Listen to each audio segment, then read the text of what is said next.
গত কয়েকদিন ধরেই বৈরী আবহাওয়ায় উত্তাল বঙ্গোপসাগর। হঠাৎ করে আবহাওয়া খারাপ হওয়ায় সাগর থেকে জেলেরা ফিরছেন আশ্রয়স্থলে। মৎস্যবন্দর মহিপুর আলীপুরে আশ্রয় নেন তারা। রোববার আবহাওয়া ভালো দেখে মাছ শিকারে গভীর সমুদ্রে যান জেলেরা। জেলেরা জানান, সমুদ্র এতটাই উত্তাল হয়েছে সমুদ্রে টিকে থাকা দায়।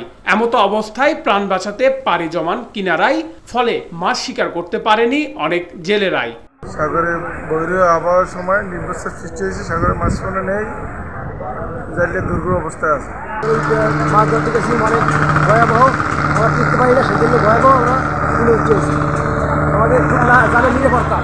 আমরা এখন যে ইতে আছি, যে কষ্টের ভিতরে আছি, আবহাওয়া খারাপ, সেই জন্য আমরা নদীতে জাল মারতে পারতেছি। কিছু কিছু জেলেরা সীমিত মাছ শিকার করতে পারলেও তৈল ও কাঁচা বাজারের খরচ ওঠেনি তাতে। লাভে নেই কেউ, খরচের ভাগ বেশি। লসে আমরা আছি, আমরা যে রোজগারের টাকা কামাই করুন, এমন কোনো আমাদের আবহাওয়ার কারণে আমরা পারতেছি না। 5 দিন আবহাওয়া খারাপ থাকে, আবার এই রুমের হইতে হইতে আবহাওয়া খারাপ থাকে, পুরো বাতলাটাই গেছে আমাদের আবহাওয়া খারাপের কারণে। জেলেদের জালে উঠেছে বিভিন্ন প্রজাতির মাছ, এর মধ্যে রূপালী ইলিশ, রূপচাঁদা, চিংড়ি, শলা চিংড়ি, লইট্টা, ছুরি, বৈরাগী, চরবাইলা, গোলাপ পাতা সহ নানা প্রজাতির মাছ।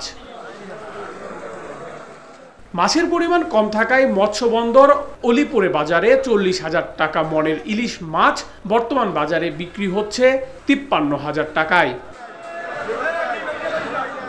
নেহাল আহমেদ প্রান্ত, news desk, south Asian Times.